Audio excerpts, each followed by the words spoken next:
Hi friends, இன்னைக்கு நம்ம என்ன பார்க்க போறோம் அப்படினு பாத்தீங்கன்னா பைக் எப்படி டிரைவ் பண்றதா பார்க்க போறோம். நான் ஆல்ரெடி வந்து நான் எப்படி பைக் ஓட்ட கத்துக்கிட்டேன் அப்படி சொல்லி ஒரு வீடியோ போஸ்ட் பண்ணிருந்தேன். இப்போ வரைக்கும் எனக்கு சைக்கிள் ஓட்டவே தெரியாது. பட் ராயல் என்ஃபீல்ட் பைக் கூட நான் ஓட்டுவேன். சோ அந்த வீடியோ கமெண்ட் செக்ஷன்ல நிறைய பேர் வந்து நிறைய क्वेश्चंस கேட்டிருந்தீங்க. சோ அதுக்கெல்லாம் ஆன்சர் பண்ற மாதிரி தான் இந்த வீடியோ இருக்க போகுது. and நிறைய பேர் பார்ட் 2 வரை கேட்டிருந்தீங்க. சோ நான் வந்து டிரைவிங் ஓட்ட சொல்லி தரதுல எக்ஸ்பர்ட் கிடையாது. பட் நான் வந்து நிறைய தப்பு செஞ்சு தான் நான் கத்துக்கிட்டேன். ஏன்னா எனக்கு வந்து சுத்தமா பேலன்ஸ் பண்ண தெரியாது. சோ நான் என்னென்னலாம் கத்துக்கிட்டேனோ அத நான் இதுல சொல்லி தர போறேன். சோ வாங்க வீடியோக்குள்ள போவோம்.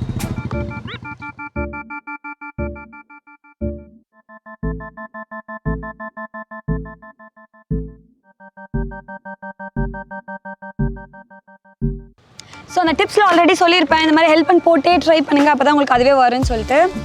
ஸோ வாங்க கொஷின்ஸ்க்குலாம் ஆன்சர் பண்ணுவோம். பேசிக்ஸ் அப்புறம் பிகினர்ஸ்க்கான டிப்ஸ்லாம் நம்ம அந்த வீடியோலேயே சொல்லிட்டோம். ஸோ அந்த வீடியோ பாருங்கள். நிறைய பேர் என்கிட்ட கேட்டுட்டு இருந்தது என்னன்னு பார்த்தீங்கன்னா, உங்களுக்கு சைக்கிளே ஓட தெரியாது, எவ்வளோ நல்லா கற்றுக்கிட்டீங்கன்னு தான் கேட்டாங்க. இது ஒவ்வொருத்தருக்கும் ஒவ்வொரு மாதிரிங்க. எனக்கு வந்து அந்த டைமில் வந்து பிஜிலாம் முடிச்சுட்டு கற்றுக்கிட்டே ஆகணுன்ற மாதிரி ஒரு கட்டாயம். எனக்கு டெய்லி பார்த்திங்கன்னா 1 or 2 hour தான் கிடைக்குமே. ஸோ அவ்வளோ நேரத்தில் தான் ஓட்டி கற்றுக்கணும். ஃபர்ஸ்ட் நாள் எனக்கு நல்ல ஞாபகம் இருக்குது, ஓட்டிகிட்டே போய் டொம்முன்னு விழுந்துட்டேன். I think 2nd or 3rd ட்ரையில் தான் வந்துட்டு என் ஃப்ரெண்டு கூட நான் அப்படியே வந்து எல்எல்ஆர்லாம் போட்டு அடையாறு வரைக்குமே ட்ரைவ் பண்ணி போயிட்டேன். அந்த பொண்ணுலாம் நம்பி உட்காந்து வந்துச்சு. ஸோ உங்களுக்கு கட்டாயம் இருந்துச்சுன்னா நீங்கள் அந்த பயத்தை தாண்டி யோசிக்க முடியும். அப்படி இல்லைன்னா நீங்கள் பயத்தை ஸ்டாப் பண்ணி எடுத்து ஓட்ட ஆரம்பித்தாவே செம்ம ஈஸியாக கற்றுக்கலாம். ஸ்லோவாக போகணும், கொஞ்சம் லெஃப்ட்லேயே போகணும், கால் வச்சு ட்ரை பண்ணிங்கன்னா ஒரு பயமும் கிடையவே கிடையாது.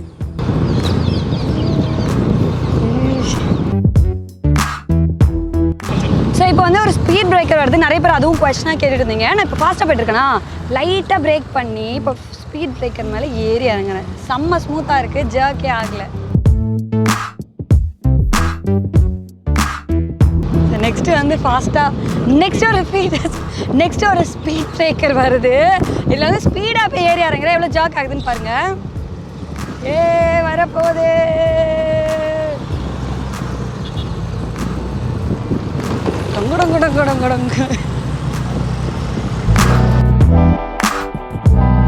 ஸோ இந்த ஸ்பீட் பிரேக்கரில் வந்து நம்ம ஸ்லோவாக போக போகிறோம். ஸோ ஸ்பீடாக வந்து லைட்டாக பிரேக் கொடுத்து ஏறி இறங்குறேன். ஸ்மூத்தாக லேண்ட் ஆகுது பாருங்கள். பிரேக் பிடிச்சது கேமராமேன் காட்டினாருன்னு நம்புகிறேன்.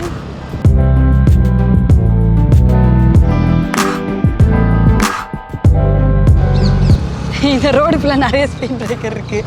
மெயினாக அந்த ஸ்பீட் பிரேக்கர் கொஷின் கேட்டவங்களுக்காகவே இந்த ரோட்டுக்கு வந்திருக்கேன் நான். பாருங்கள், ஈஸி தான். இன்னொரு கொஷின் என்ன கேட்டிருந்தாங்கன்னு பார்த்தீங்கன்னா, குள்ளமாக இருக்கவங்க எப்படி ட்ரைவ் பண்ணணும் அப்படின்னு கேட்டிருந்தாங்க. நான் ரொம்ப ஷார்ட் தான், 5'3". இந்த பைக்குக்கு வந்து ரொம்ப கஷ்டமான ஒரு ஹைட்டு தான். ஏன்னா இப்போ நார்மலாக ஓட்டும் போது கூட நான் கீழே எகிருவேன், மேலே வந்துடுவேன்னு வச்சுக்கோங்களேன். நடுவில் பள்ளமேட்டுக்கு போகும்போது நான் பள்ளத்துலேருந்து மேட்லேருந்து பள்ளத்துக்கு இறங்கும்போது கால் இட்டது கரெக்ட். நான் அதாவது ஒரு பள்ளமேட்டில் இறங்குறேன்னு வச்சுக்கோங்களேன், ஒரு ஹைட்லேருந்து கீழே இறங்கும்போது கீழே காலே எட்டாது எனக்கு. அது கீழே வர வரைக்கும் நான் வெயிட் பண்ணி கால் வைப்பேன். ஸோ அந்த மாதிரி டிஃபிகல்ட்டிலாம் நான் நிறைய ஃபேஸ் பண்ணியிருக்கேன். ஜெனரலாக பார்த்தீங்கன்னா ஒரு ஹீல்ஸ் வந்து உங்களுக்கு கம்ஃபர்டபுளாக இருந்துச்சுன்னா குள்ளமாக இருக்கவங்க ஹீல்ஸ் போட்டு ஓட்டலாம். அப்படி இல்லை, என்னால் வந்துட்டு ஹீல்ஸ் போடுறது எனக்கு கம்ஃபர்டபுளாக இல்லைன்னா தயவு செஞ்சு ஷார்ட் ஹைட் இருக்க மாதிரி பைக் சூஸ் பண்ணுங்கள். இப்போ ஸ்கூட்டி பைப்லாம் பார்த்தீங்கன்னா ஷார்ட் ஹைட் தான். ஸோ அந்த மாதிரி சூஸ் பண்ணிக்கிட்டிங்கன்னா கம்ஃபர்டபுளாக இருக்கும். நம்ம வந்து பைக் எடுத்துக்கு ஓட்டுறோம் அப்படின்னு பார்த்தீங்கன்னா எங்கேயாவது டக்குன்னு வெளியே போகிறதுக்கு தான். நீங்கள் ரொம்ப டிஃபிகல்ட்டான பைக் வாங்கினீங்கன்னு வச்சுக்கோங்களேன், அன்கம்ஃபர்டபுளாக இருந்துச்சுன்னா நம்மளுக்கு ஓட்டுறதே ஒரு வெறுப்பாயிடும். ஸோ அது மட்டும் ஞாபகம் வச்சுக்கோங்க. ஸோ நிறைய பேர் வந்து டபுள்ஸ் எப்படி போடுறது அப்படின்னு சொல்லி கொஸ்டின் கேட்டிருந்தீங்க. சரியா, இப்போ வந்து என் பின்னாடி பில்லியன் சீட்டில் வந்துட்டு கேமராமேன் உட்காந்துருக்காரு. நான் வந்து ஈஸியாக தான் பேலன்ஸ் பண்ணுறேன். ஆக்சுவலி ரொம்ப வெயிட்டான பர்சன் பின்னாடி உட்காந்துருக்காங்க, நான் லைட் வெயிட்டாக நான் குள்ளும்.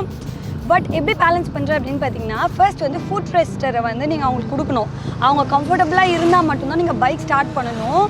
ஒரு வாட்டி என் ஃப்ரெண்டு ஒருத்தி வந்து ரொம்ப ஹைட்டாக இருப்பா, அவளுக்கு வந்துட்டு நாங்கள் ஃபுட் ரெஸ்ட்டே தரல. அதனால சரியாக உட்கார முடியல போல், அசைஞ்சிட்டே இருந்தால் நான் ஒரு ஸ்பீட் பிரேக்கர் ஏறி இறங்கணும்னு நாங்கள் கீழே விழுந்துட்டோம். ஸோ ஃபர்ஸ்ட் வந்து அவங்க கம்ஃபர்டபுளாக பேலன்ஸ்டாக இருக்கிறாங்களான்னு பார்த்துக்கணும். நீங்கள் ஸ்டார்ட் பண்ணும்போது லைட்டாக கஷ்டமாக இருக்கும், ஆன் பண்ணி லைட்டாக தள்ளுற வரைக்கும் கஷ்டமாக இருக்கும். அதுக்கப்புறம் எப்படி இருக்கும் பார்த்தீங்கன்னா, ஃபுல் வெயிட் வந்து பைக்கோட ஆக்சலரேஷன் வாங்கிக்கும். ஸோ உங்களுக்கு வந்து அவ்வளோ வெயிட்டாக தெரியாது, ஈஸியாக நீங்கள் பேலன்ஸ் பண்ண முடியும்.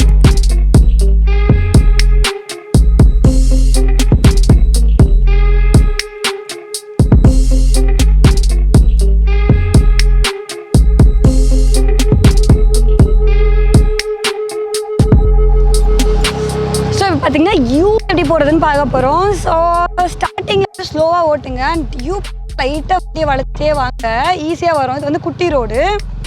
அப்படி முடியலன்னா இந்த மாதிரி கால் வச்சுக்கலாம். கால் வச்சு தான் நம்ம ஃபஸ்ட்டு வந்து பழக முடியும். அதுக்கப்புறம் அப்படியே ஈஸியாக வந்துடும் நம்மளுக்கு.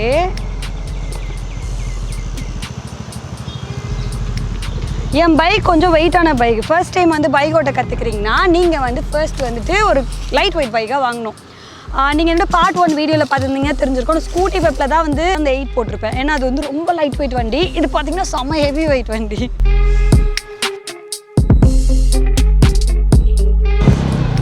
ஸோ கால் வைக்காமல் வந்து ஃபர்ஸ்ட்டு ட்ரை பண்ணுறீங்கன்னா ஒரு பெரிய ரோடாக இந்த மாதிரி வந்துருங்க.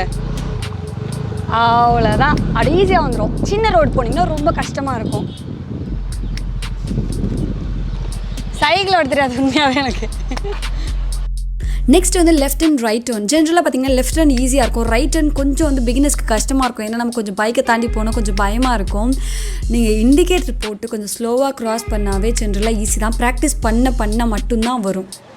நான் ஆல்ரெடி பார்த்தீங்கன்னா இந்த இண்டிகேஷன் பற்றிலாம் சொல்லியிருப்பேன். எப்போவுமே வந்து லெஃப்ட் சைட் திரும்புறீங்கன்னா ரைட் சைட் திரும்புறீங்கன்னா இண்டிகேஷன் போட்டு பழகுங்க ப்ராக்டிஸ் பண்ணும்போதே, சின்ன ரோடாக இருந்தாலும் அப்படின்னு சொல்லிட்டு.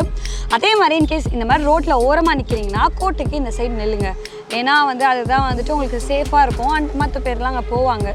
ஸோ அதுவும் பார்த்திங்கன்னா ஒரு டிராஃபிக் ரூல். ஸோ டிராஃபிக்கான ரோட்டில் வந்து எப்படி ஓட்டுறது நிறைய பேர் கேட்டுகிட்டே இருந்தீங்க. ஃபர்ஸ்ட் வந்து மிரரை வந்து சரி பண்ணிக்கோங்க. அப்போ பின்னாடி எப்படி வண்டி வருது அதை பார்த்து நம்ம வந்து அனலைஸ் பண்ண முடியும். நம்ம இப்போ பார்த்தீங்கன்னா லைட்டாக டிராஃபிக் இருக்க ரோட்டில் தான் போகிறோம். ஏன்னா ரொம்ப டிராஃபிக் இருக்க ரோட்டில் ஓட்டினா சரியாக வீடியோ எடுக்க முடியாது. அதனால இதில் போகிறேன். நிறைய பேர் கேட்டுட்டு இருந்தாங்க, ரொம்ப டிராஃபிக்காக இருக்க ரோட்டில் ஓட்ட பயமாக இருக்குது, ஸோ அப்படி எப்படி பண்ணணும் அப்படின்னு சொல்லி கேட்குறாங்க.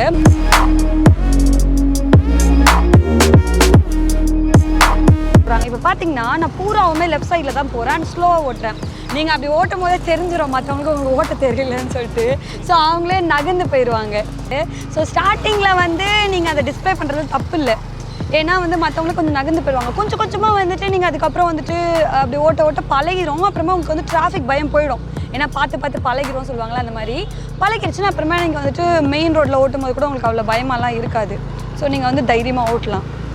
நம்ம வந்து ஒரு ஸ்டார்டிங் ஸ்டேஜில் வந்து நம்ம இது மாதிரி வந்துட்டு கொஞ்சம் கொஞ்சமாக ஓட்டி கற்றுக்கிட்டோன்னு வச்சுக்கோங்களேன், அது அப்படியே ஈஸியாக வந்துடும். நம்மளுக்கு ரொம்ப டிஃபிகல்ட்டாலாம் இருக்காது. ஸ்பீட் பிரேக்கர் எவ்வளோ ஸ்மூத்தாக போகணும் பார்த்தீங்களா. அண்ட் இன்னொன்று ஒரு கொஷின் என்ன அப்படின்னு பார்த்தீங்கன்னா, நிறைய பேர் வந்து சாரீ கட்டிட்டு எப்படி ஓட்டுறது அப்படின்னு சொல்லி கேட்டுருந்தாங்க. எனக்குமே ரொம்ப டிஃபிகல்ட்டாக இருக்கும். நானே எங்கள் காலேஜ்க்கு போகும்போது சாரீ கட்டிட்டுலாம் போவேன். ஸோ அப்படி ஓட்டும் போது சம்டைம் அது அன்கம்ஃபர்டபுளாக இருக்கும். ஸோ நான் பேசிக்கலாக என்ன பண்ணுவேன்னு பார்த்தீங்கன்னா கோட் அந்த மாதிரி போட்டுப்பேன். அண்ட் நான் ரொம்ப குள்ளம். ஸோ குள்ளமாக இருக்கும்போது என்ன ஆகணும்னு பைக் கொஞ்சம் ஹைட்டு. நான் வந்து இன்கேஸ் வந்துட்டு டிராஃபிக்கில் சிக்னல் போடுறாங்கன்னு வச்சுக்கோங்களேன், இறங்கும் போது லைட்டாக இப்படி வந்துட்டு காலை வைக்கணும். திருப்பி ஓட்டும் போது திருப்பி எகிரி மேலே உட்காந்து ஓட்டுவேன். ஸோ அந்த மாதிரி என்ன ஆகும், இப்படி பண்ணும்போது என்ன ஆகும் அப்படின்னு பார்த்தீங்கன்னா, சாரி வந்து ஒரு மாதிரி வந்துட்டு சுற்றுற மாதிரி ஆகிடும் கீழெல்லாம். ஸோ நான் குள்ளமாக இருக்கனால அது எதுவுமே பண்ண முடியாது. ஏன்னா நம்ம இப்படி கீழே இறங்கி மேலே ஏறும்போது சாரி கீழே சுற்றிட்டே வரும். ஸோ அது லைட்டாக வந்து நீங்கள் அட்ஜஸ்ட் பண்ணிக்கலாம் எங்கேயாச்சும் இது பண்ணும்போது. அது வந்து ரொம்ப நேரம் ஓட்டுறவங்களுக்கு தான் பிரச்சனையாக இருக்கும்.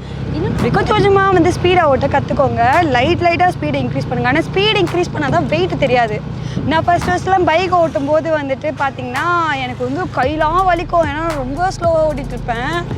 அதனால் வந்து பைக்கோட வெயிட் அப்படியே ஃபுல்லாக பார்த்திங்கன்னா என் கையில் தான் இருக்கும்.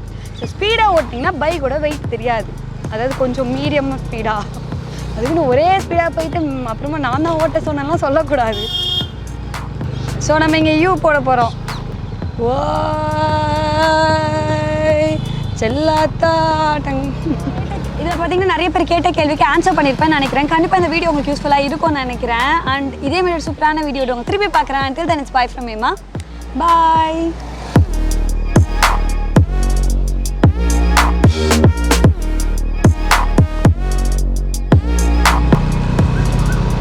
கால் வைக்காம திரும்பி வீடியோ எடுத்தியா?